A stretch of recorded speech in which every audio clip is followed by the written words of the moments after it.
Hola, mi nombre es Andrés Bruno Saravia, soy profesor de electrónica, trabajo en microelectrónica y tengo a mi cargo el departamento de ingeniería y el dictado de clases y cursos de microcontroladores y de desarrollo de aplicaciones de IoT con SP32. En este caso, en este curso justamente vamos a ver cómo diseñar aplicaciones para IoT usando para ello el SP32. Para ello vamos a trabajar con la plataforma de desarrollo Arduino. Espressif es una compañía que ya tiene muchos años en el mercado. Es una compañía que surgió allá por el año 2008. Para el año 2014 se encontraba vendiendo el SP8266, que fue, digamos que, su primer titán que lanzó al mercado del IoT, ampliamente aceptado inicialmente con ciertas reservas y ciertos miedos por parte del mercado, pero luego de que el mercado pudo ver sus bondades, rápidamente lo absorbió y se empezaron a desarrollar muchísimas aplicaciones. El sucesor del SP8266 es el SP32, que actualmente tiene también una nueva versión conocida como ESP32-S2. En este caso estamos viendo en la filmina la versión módulo del ESP32, que lo vemos aquí, y la versión kit de desarrollo.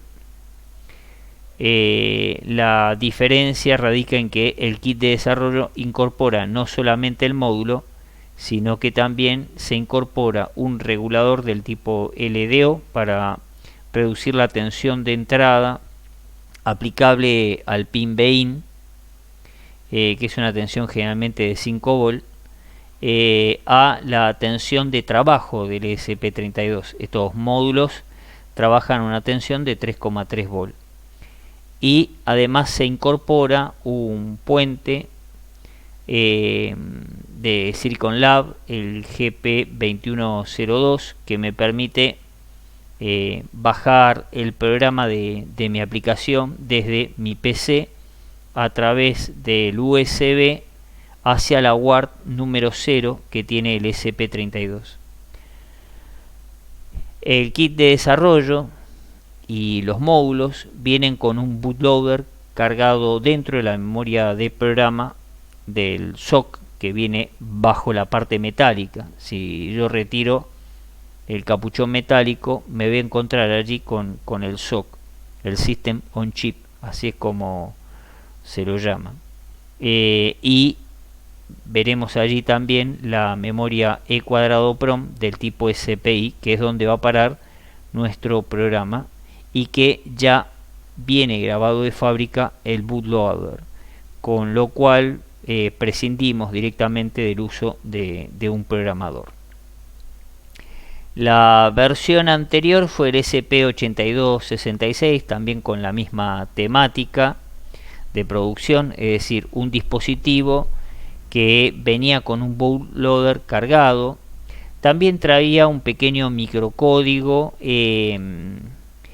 escrito por comandos ASCII que me permitían manejar los puertos de entrada-salida, leer valores analógicos a través de un pin analógico que tiene el módulo, y poder obviamente usar la radio de Wi-Fi. También teníamos la versión módulo y después el módulo montado en el sistema de desarrollo con su respectivo GP2102, que hace de puente de usar USB, y la incorporación de también un regulador de 3,3 volt.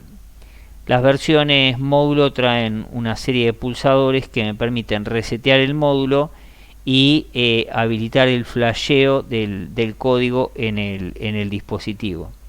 Este flasheo se puede hacer de forma automática también mediante la colocación de un capacitor externo de unos 10 microfaradios entre el pin EN y el pin de masa. Bueno, ¿qué es lo que hay bajo esa capucha metálica? ¿Sí? Bueno, tenemos justamente el SoC, el System on Chip, que es la evolución de los microcontroladores. Recordemos que dentro del proceso evolutivo de los sistemas pasamos de los sistemas mínimos hechos con microprocesadores a los microcontroladores, y la evolución de los microcontroladores son los SoCs, donde no solamente tenemos el microcontrolador con todos sus periféricos, sino que aparte tenemos grandes ingentes de memoria de programa, grandes ingentes de memoria de datos. Tenemos además módulos. En este caso tenemos un Wi-Fi completo, es decir, toda la radio completa embebida dentro del chip. Tenemos también la radio para el Bluetooth, porque el ESP32 incorpora un Bluetooth. Y tenemos, por ejemplo, un CAN completo, el MAC address para la implementación de una conexión Ethernet, y más de 41 periféricos integrados dentro del chip. Una verdadera ciudad y un chip que debido a su muy bajo costo se ha transformado en el chip predilecto para el desarrollo de aplicaciones IoT. Hablando un poco justamente de lo que viene dentro de este SoC, vamos a tener primero un dual core, es decir, acá no tenemos un núcleo solo, sino que hay dos núcleos de 32 bits fabricados por la compañía Tensilica. Tensilica es una compañía que fue comprada posteriormente por una empresa más grande denominada Cadence, y que se encarga de hacer procesadores customizables, es decir, ellos tienen una serie de procesadores con características y yo puedo seleccionar para cada core características determinadas, y entonces se me hace un diseño a medida. Lo que hizo justamente la gente de Espressif fue en comprarle a Tensilica uno de estos cores, específicamente el LX6, para usarlo en su System on Chip, que se envasa totalmente en China, ¿no? La frecuencia de esta CPU es ajustable entre 80 y 240 MHz. Es un core del tipo Harvard RISC, donde la memoria de programa y la memoria de datos poseen sus propios buses. La potencia de salida es de unos 19,5 dBm, y el módulo incorpora dentro, el SoC incorpora dentro la radio para la implementación de un Bluetooth clásico y un Bluetooth Low Energy. En ambos casos se soportan un montón de perfiles, los más conocidos el L2CAP, el SDP, el GAP, el SMP, etc. El módulo posee un coprocesador de bajo consumo que me permite reducir la corriente del módulo a un valor insignificante, tan pequeño como 5 microamperes. Dentro del SoC vamos a encontrar 41 periféricos, entre los que tenemos M-Touch capacitivo, es decir, teclado sensible al tacto, sensor de efecto Hall, sensor de temperatura integrado, un controlador PID, un medidor de potencia consumida implementado a partir del segundo conversor AD que se incorpora en el dispositivo, un medidor de valor de pico y valor promedio de potencia consumida, un preamplificador de bajo ruido, una MAC para la implementación de un Ethernet, es decir, adentro tenemos toda la maquinaria, todo el CIE para implementar una conexión Ethernet. Externamente hay que colocar el driver PHI. También se incorporan 3 SPI de alta velocidad. Tenemos 3 WART en las cuales se puede implementar también una interfaz IR con un códec de Philips que viene incorporado también dentro del chip. Se incorporan también 2 interfaces I2S y 2 interfaces del tipo I²C, 2 conversores analógico digitales de 12 bits, el conversor AD1 y el conversor AD2. En el caso del conversor AD1 tenemos 8 canales y unos 10 canales en el conversor AD2.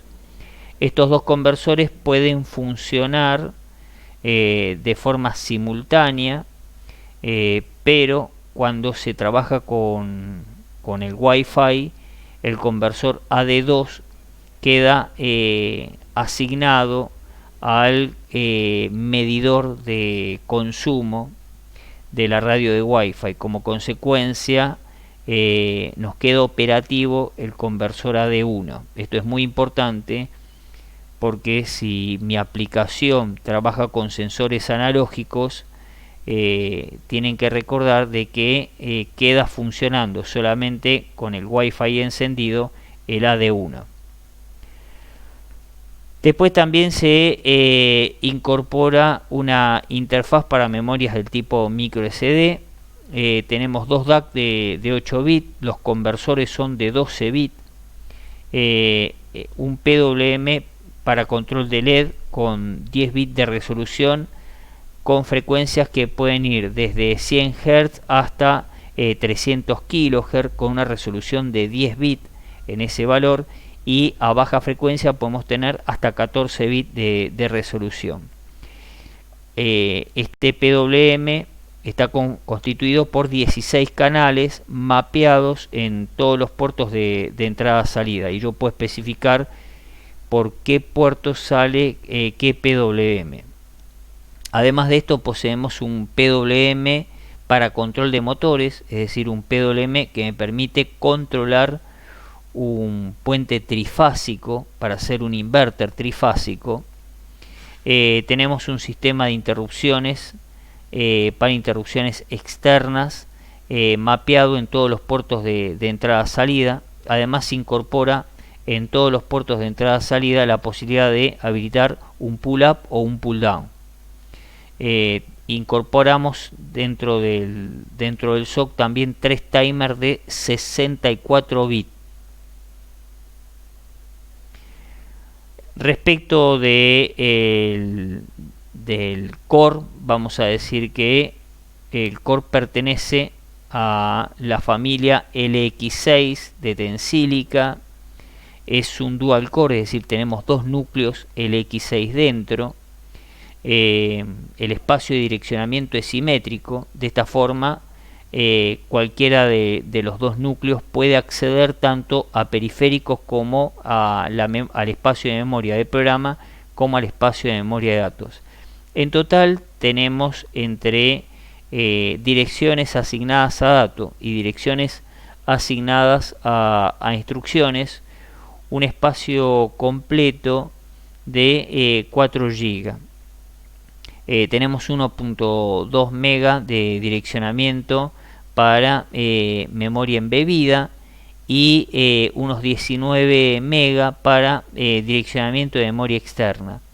Además se incorpora 512K de direccionamiento para dispositivos internos, es decir, para periféricos, y tenemos unos 328K de espacio de direccionamiento por DMA. Respecto a la memoria embebida, vamos a decir que el sistema viene con una memoria RAM embebida de 520K y puede incorporar una memoria de programa de hasta 448K. En este caso, hay que pedir el SOC específicamente a fábrica. En este caso la especificación es: al final del código vienen dos letras DQ, que significa que ya viene con la memoria de programa dentro del módulo y que no es externa. Pero hay que recordar que acá hay solamente disponible hasta 448K. Además, el sistema incorpora un reloj de tiempo real con calendario, con una RAM de hasta 8K que puede trabajar en modo de alta velocidad fast o de baja velocidad slow. La memoria externa, el espacio de direccionamiento está particionado en memoria de programa y memoria de datos. De esta forma tenemos un soporte para memoria de programa externa, que es la forma normal en la cual vienen los SOC, que me permite colocar hasta una memoria flash de 16 MB y una memoria RAM de 8 MB, cada cual conectada a través de una conexión SPI. En total tenemos 41 periféricos, y de estos 41 periféricos tenemos 13 generalmente de comunicaciones que pueden acceder a la memoria a través de un controlador de DMA que tiene 13 canales asignables.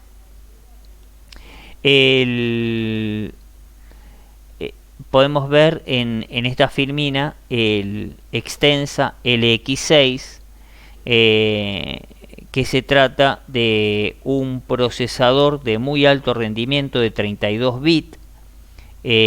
Cada LX6 tiene una arquitectura Harvard RISC.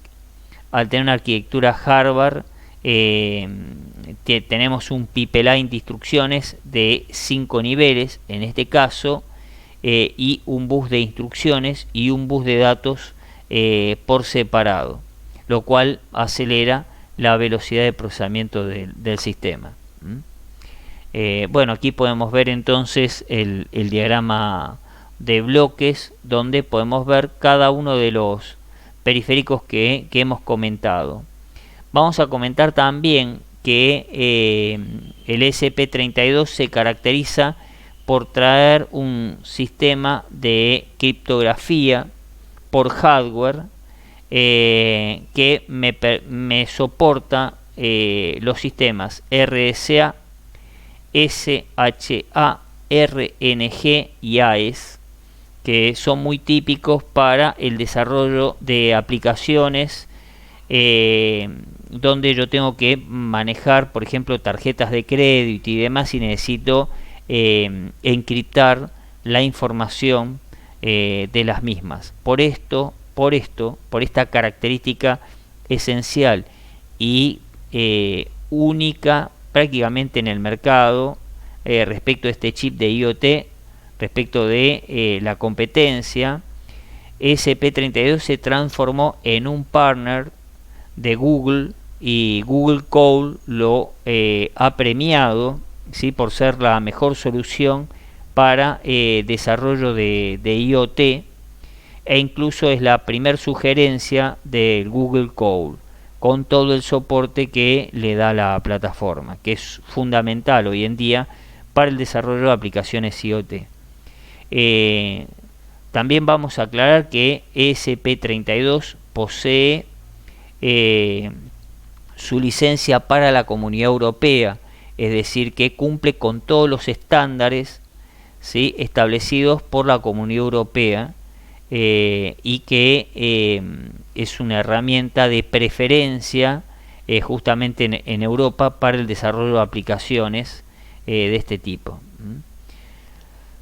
En este caso vemos el pinout, es del tipo del SOC, es un QFN de 48 pines. La versión ESP32-S2 es un encapsulado un poco más grande, llega a tener 56 pines.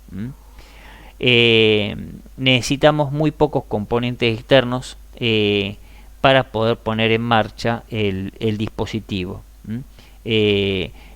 Se caracteriza este dispositivo por tener alimentaciones analógicas y alimentaciones para la parte digital individuales, lo cual me permite minimizar niveles de ruido y demás. Y tiene pines para un clock externo, esto es colocar un cristal externo. Generalmente el aplicativo, la application note que nos da fábrica, porque Espressif desarrolló toda una serie de notas de aplicación donde no solamente sugiere el esquemático, sino que también nos da el diseño del PCB. Entonces es muy fácil hacer la implementación del módulo. De hecho, prácticamente más del 90% de los fabricantes de módulos no Espressif que están usando el ESP32 se han basado en esa nota de aplicación y utilizan los PCB diseñados directamente por Espressif y compiten fundamentalmente en costo. De hecho, Espressif no compite con sus partners, sino que de hecho su módulo de desarrollo es uno de los más caros respecto del resto de los fabricantes, para justamente no ser proveedor y competencia al mismo tiempo. Bueno, acá podemos ver justamente el módulo, el código del módulo, el código de fábrica es ESP-WRUM32. La estructura, esta metálica que vemos, la capucha esta metálica, es justamente para proteger el dispositivo de emisiones electromagnéticas hacia el exterior. Esto posee certificación de la Comunidad Europea. Abajo podemos ver entonces el ESP32. Esto que vemos aquí es la memoria de programa externa. Aquí podemos ver la antena grabada sobre el PCB.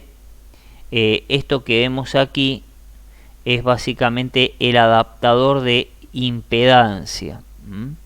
Después tenemos el cristal de 26 MHz con los capacitores C1 y C2, supresores de transitorio, y después tenemos un cristal de 32768 con los supresores de transitorio C13 y C17 para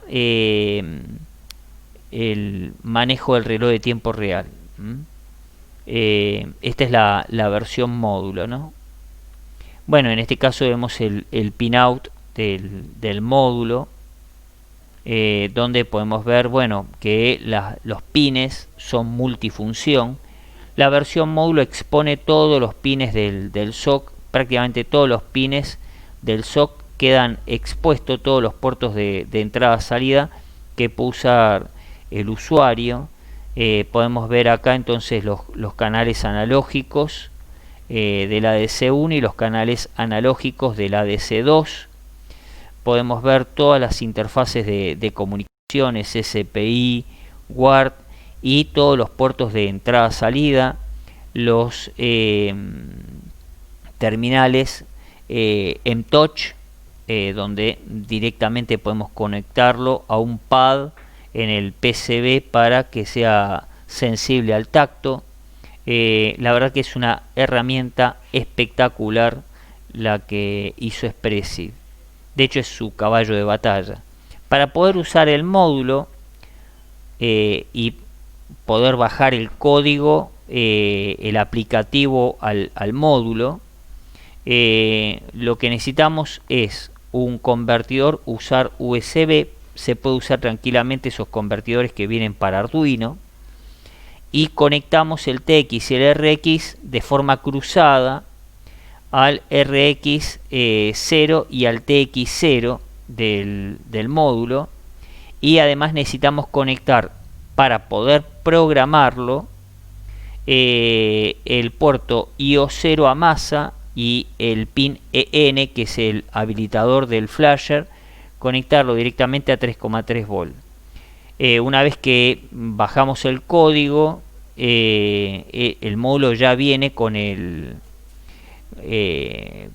bootloader cargado dentro. Lo que hacemos es desvincular de de masa el puerto IO0 y desvinculamos de los 3,3 volt el terminal EN y reseteamos el módulo, y entonces ya arranca con la aplicación. Una vez que ya queda cargada la aplicación allí, el módulo funciona solo. Si queremos arrancar la fase de desarrollo para poder probar el módulo, y incluso tengo clientes que han utilizado directamente en vez del módulo, han usado el sistema de desarrollo, el DevKit C, que lo podemos ver aquí. Podemos ver el módulo integrado con el puente usar USB. Vemos los pulsadores para resetear el módulo y hacer el flasher, el micro USB. Viene esto montado en doble tira de pin en un pequeño PCB con paso de integrado. Se incorpora también un pequeño LED, ¿sí?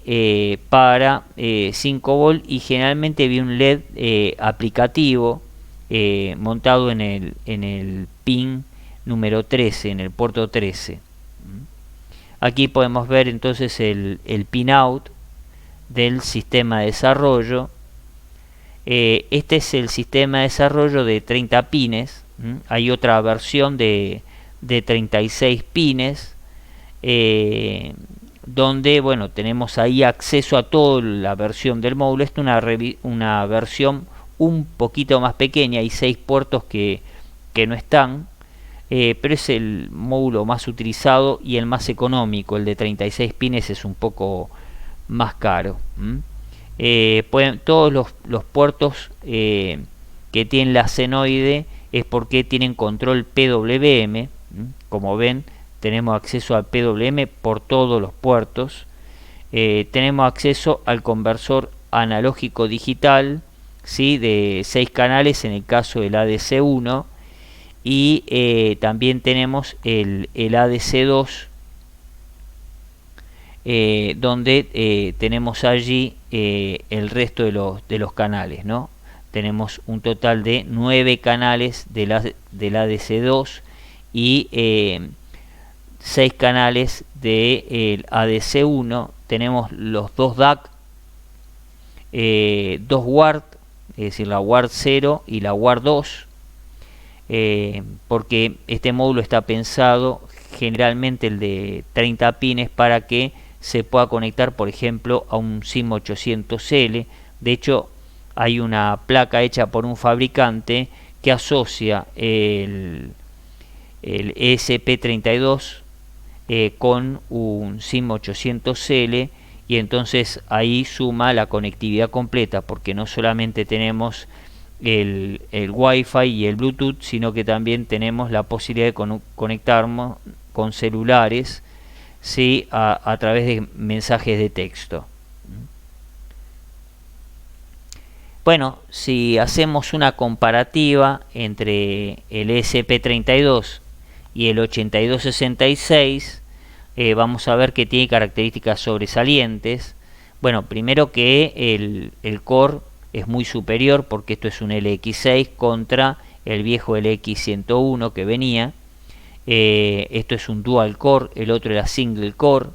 Después tenemos mucha más memoria, 520K contra 80K, de los cuales en realidad los 80K y 40K disponibles.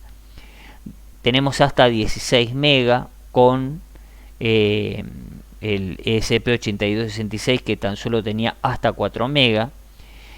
Podemos pedir el ESP32 con la ROM incorporada, es decir, con la memoria de programa dentro del dispositivo, algo que el 8266 no tiene.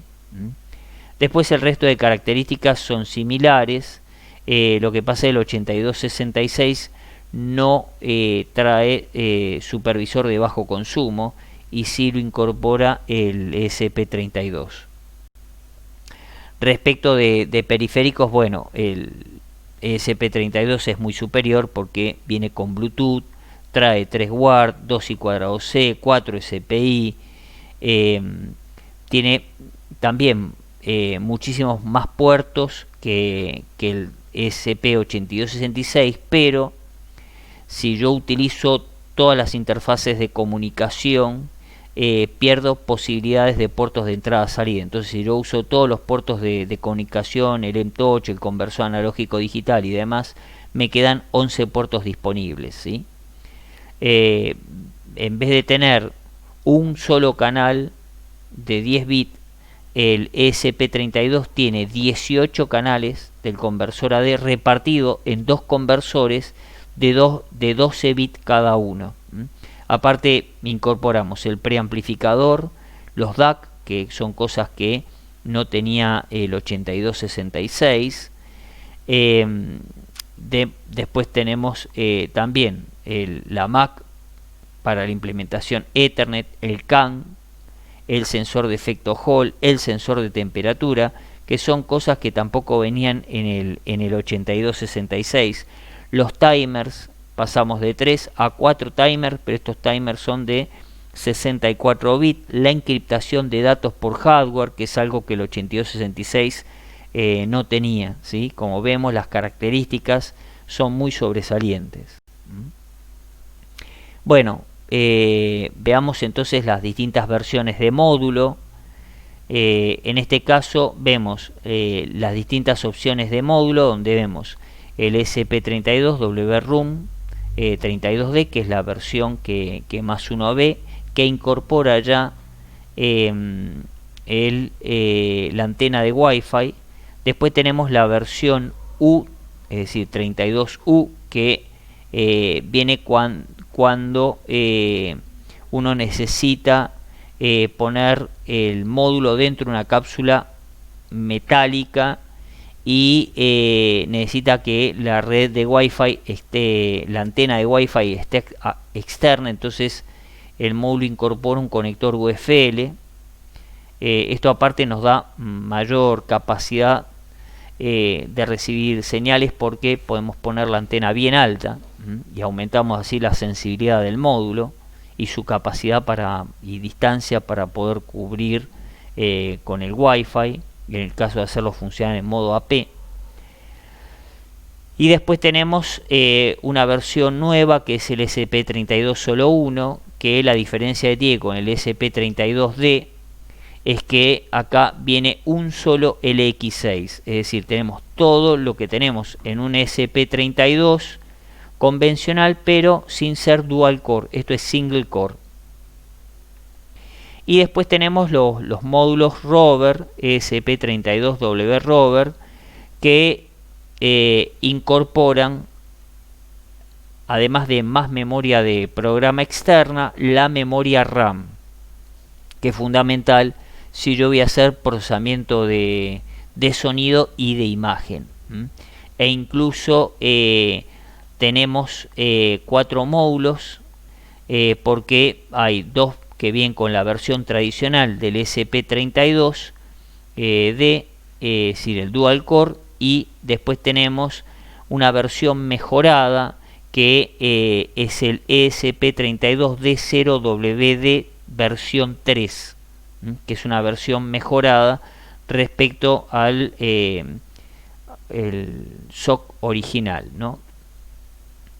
Bueno, ¿qué herramientas de desarrollo tenemos para poder trabajar? Eso en cuanto al hardware. Bueno, para poder programar el ESP32 tenemos bajo Windows, podemos usar el IDF de forma directa. El IDF es el framework, es decir, el conjunto de rutinas que desarrolló Espressy para el desarrollo de implementaciones IoT. De hecho, IDF significa eso, IoT Developer Framework, ¿sí? Es decir, el framework es el conjunto de rutinas para el desarrollo de aplicaciones IoT.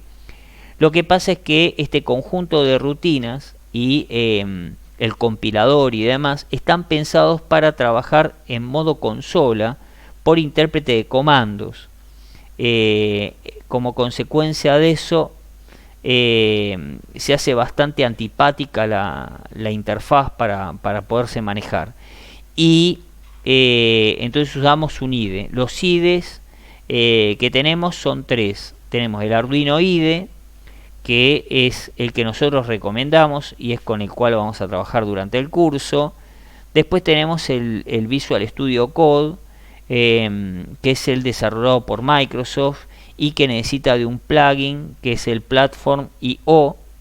Y después tenemos para trabajar tanto en Linux como en Windows el IDE Eclipse. Lo que pasa es que, bueno, exceptuando el Visual Studio Code, nosotros preferimos Arduino IDE porque es súper sencillo de hacer la instalación. El Visual Studio Code también. Lo que pasa es que es una plataforma que está más pensada, el Visual Studio Code, orientada hacia el programador. De todo esto, principalmente la interfaz visual que está orientada al electrónico es el Arduino IDE, porque posee una interfaz mucho más sencilla, con menos menúes, menos pantallas que el Visual Studio Code o que el Eclipse, ¿no? Que el Eclipse, bueno, principalmente para la gente que trabaja en el palo del software. Una de las cosas que a uno como desarrollador ha encontrado en estos últimos años es que cada vez más vemos gente del palo del software desarrollando aplicaciones de electrónica. Esto se ha simplificado tanto, pero tanto el hardware, que compras el módulo y después pones módulos Arduino de interfaces de entrada y de interfaces de salida y puedes desarrollar cualquier aplicación. Entonces, como que el desarrollador no necesita tener tanto conocimiento de hardware, sí tiene que tener más conocimiento de software. Entonces, estos últimos años hemos visto una invasión cada vez mayor de desarrolladores del ambiente del software puro que con pequeños cursos tecnológicos donde se da un ABC de electrónica ingresan en el mercado electrónico y son competencia real de los electrónicos. Bueno, vamos a explicar ahora el modo de instalación del entorno. Hay dos formas de instalar el entorno. Tenemos la instalación sencilla, que se realiza generalmente cuando tenemos un Windows de 64 bits, que consiste simplemente en entrar al soporte de hardware dentro de lo que es Arduino por internet y descargar directamente el plugin, y ya queda automáticamente todo instalada la maquinaria de Espressif, o hacerlo de forma manual, que eso ocurre cuando tenemos problemas en 64 bits o en 32 bits. Cuando hablamos de que mi sistema está instalado en 32 bits, tengo un Windows, obviamente Windows 7 en adelante, no se les vaya a ocurrir usar Windows XP, porque esto no funciona. Funciona solamente en Windows 7 en adelante. Podemos tener instalado Windows 7 en 32 bits o Windows 7 en 64 bits. Todo depende del tipo de máquina que tengamos. Nativamente esta plataforma se hizo sobre un dispositivo de 64 bits. Entonces lo que tuvo que hacer Espressif fue readaptarlo también a 32 bits, porque hay una gran parte del mercado que utiliza notebook cuyos cores son menos potentes, y entonces allí se instalan plataformas de 32 bits. Para la instalación de entonces el entorno bajo Arduino en 32 bits, la instalación la vamos a tener que hacer manual. Para esto el proceso de instalación nosotros lo dividimos en 5 pasos. En el primer paso vamos lo primero que tenemos que hacer es descargar el Arduino IDE. Después vamos a descargar una herramienta que se llama Git, que me va a permitir clonar el repositorio. El repositorio es el lugar donde está puesto el directorio de todo el soporte que se brinda para ESP32 bajo Arduino, que esto ha sido creado por la web, que es la que mantiene el entorno Arduino. Se hace la clonación del repositorio y después con una herramienta que viene dentro de ese repositorio que clonamos, dentro de ese directorio que clonamos, hacemos la instalación del compilador de Tensilica, que se llama Extensa ESP32ELF. Y una vez que hicimos esto, configuramos directamente la placa desde el Arduino IDE. Entonces vamos a comenzar a explicarlo. Lo primero que tengo que tener es descargado el entorno Arduino IDE. El entorno Arduino IDE tenemos que tratar de tener la última versión de mercado, ¿sí? Para el momento en el cual nosotros hicimos la instalación de esto y preparamos la presentación y demás, nosotros descargamos la versión 1.89. Esto cambia dinámicamente. Entonces nosotros sugerimos cualquier versión de la 1.82 en adelante les va a servir. Siempre traten de tener la última. Una vez que descargamos el entorno Arduino, lo instalamos, y una vez que esté instalado, entonces vamos a descargar en el segundo paso el JIT. La plataforma JIT la vamos a descargar desde jit-smc.com. Esta herramienta está cargada dentro del GitHub, que es el lugar donde suben todas las herramientas de desarrollo open source. Atenti en la descarga, porque hay dos versiones también. Hay una para 32 bits y otra para 64 bits. Entonces, en este caso hay que descargar la de 32 bits. Se está haciendo una instalación manual en 64 bits, tendrá que descargar la versión correspondiente a 64 bits. No equivocarse en este paso, porque si no, la instalación no funciona. Entonces, una vez que hacemos la descarga, empezamos la instalación, dejamos la carpeta que viene por defecto, donde se va a instalar el JIT, y pulsamos entonces el botón siguiente.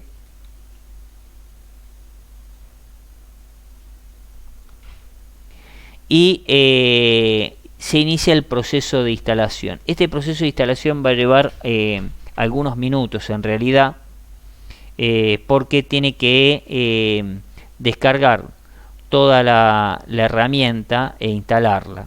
Una vez que termina la instalación, ejecutamos el programa JIT. El JIT, acá les aclaro que tiene tres formas de ejecución. Nosotros vamos a ejecutar el GUI, que es la interfaz gráfica, y una vez que ejecutamos el JIT, vamos a pulsar donde dice clonar el repositorio existente.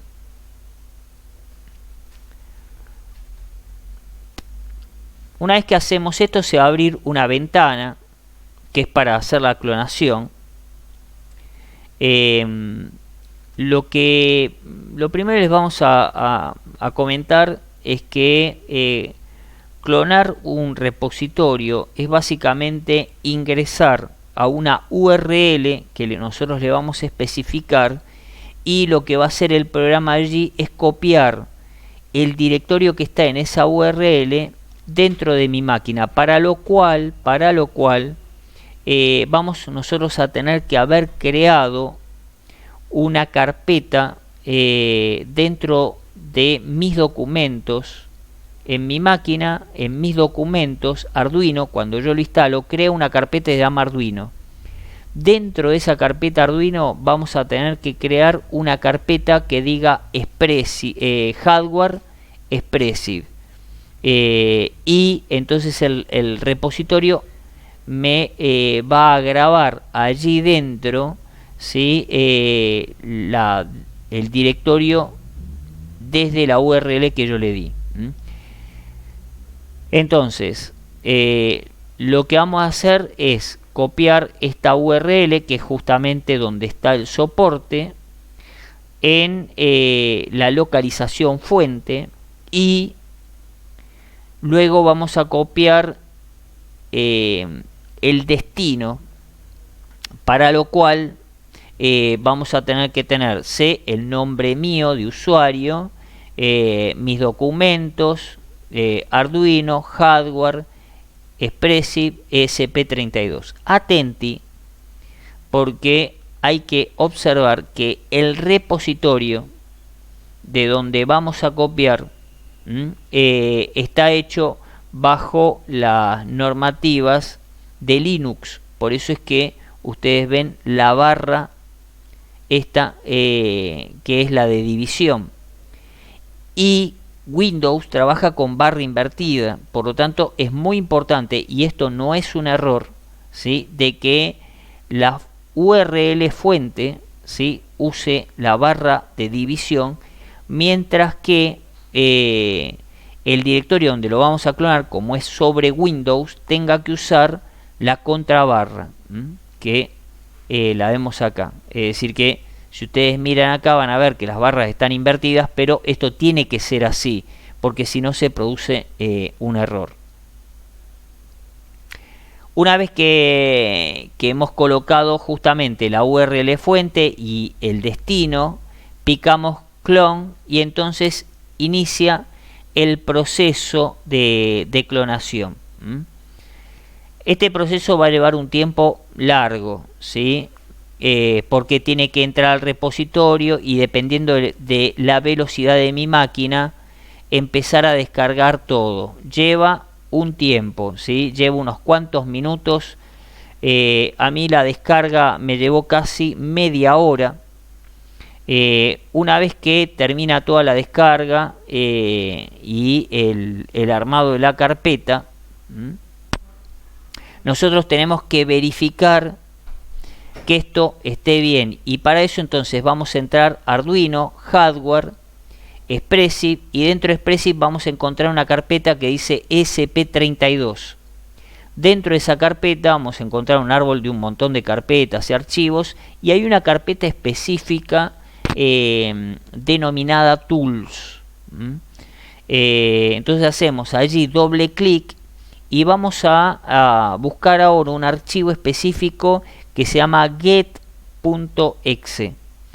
Este archivo get.exe es un pequeño programita que lo que hace es ingresar de forma automática a la URL donde se encuentra el compilador de Tensilica, el extensa-medio ESP32-ELF. El compilador va a crear una carpeta. Una vez que se inicie su operación el get, va a crear una carpeta que es justamente extensa-medio ESP32-medio ELF, y allí adentro va a alojar todo el compilador. Ojo con esto, porque esta herramienta es bastante precaria. Se va a abrir una pantalla negra que inicialmente parece que no hiciera ninguna actividad. Van a aparecer allí un cartelito descargando y nada más, y va a quedar muteado prácticamente sin presentar actividad casi por otros 30 minutos, al final de lo cual me va a aparecer actividad donde me va a indicar un par de instalaciones y configuraciones que hace directamente el sistema de forma automática, y una vez que termina eso se cierra automáticamente la ventana de modo consola que había creado. Así que una vez que ejecuten el get, no se asusten si queda la carpetita en modo consola. Me queda una ventanita en modo consola indicando la descarga y sin ningún reloj de actividad ni nada. El sistema, yo les puedo asegurar que está descargando, y puede llevar entre 30 e incluso hasta 40 minutos, ¿sí? Lo mismo que con la clonación inicial que hacíamos con el JIT. Es decir, no se asusten pero estos sistemas funcionan de esta forma, ¿sí? Una vez que termina, lo que nosotros, una vez que se cierre esa ventana, lo que tenemos que verificar es que justamente en la carpeta Tools se encuentre la carpeta extensa -medio SP32-LF e ingresar a la misma, y voy a ver allí que hay varias carpetas donde en una del bin está el compilador, después está el include, ahí están todas las carpetas que forman parte del árbol. Una vez que terminamos con esto, lo siguiente a hacer es la instalación del plugin de Arduino, ¿sí? Este es el paso final ya, en el cual lo que nosotros vamos a pasar a instalar es descargar la posibilidad de que el sistema pueda ver mis placas, ¿sí? Para esto vamos a tener que ingresar archivo. Esto es también lo que se hace cuando se hace la instalación de 64 bits. Y vamos a ir dentro de archivos al apartado preferencias, y dentro de preferencias vamos a hacer clic y se va a abrir una ventanita, y en esa ventanita vamos a ir al gestor de URLs de tarjetas. Allí lo que vamos a copiar es la URL donde está justamente el soporte para la placa Arduino, que bueno, es un soporte JSON que está muy difundido para muchas otras plataformas, no solamente para el SP32. Hay soporte JSON hoy en día para ARM, tenemos JSON para los STM32, hay un montón, todo lo que no sea de Atmel tiene soporte generalmente JSON, ¿sí? JSON ha hecho soporte para un montón de plataformas, ¿sí? Ahí tienen la URL que tenemos que cargar directamente en el gestor de tarjetas. Una vez que hacemos eso, pulsamos directamente con el mouse OK, y entonces allí el sistema, yo me voy a ir ahora a las tarjetas, ¿sí?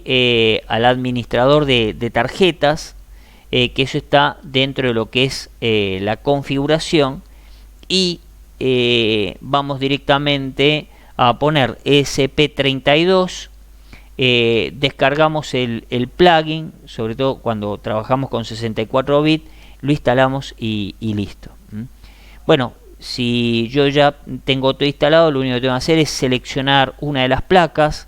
Si usted está trabajando con nuestras placas, es una SP32 DoYouIt, ese es el kit de desarrollo, y podemos elegir un ejemplo de los que vienen dentro de los examples de Arduino para Expressive, cargarlo dentro y descargar, compilarlo y descargar directamente el código.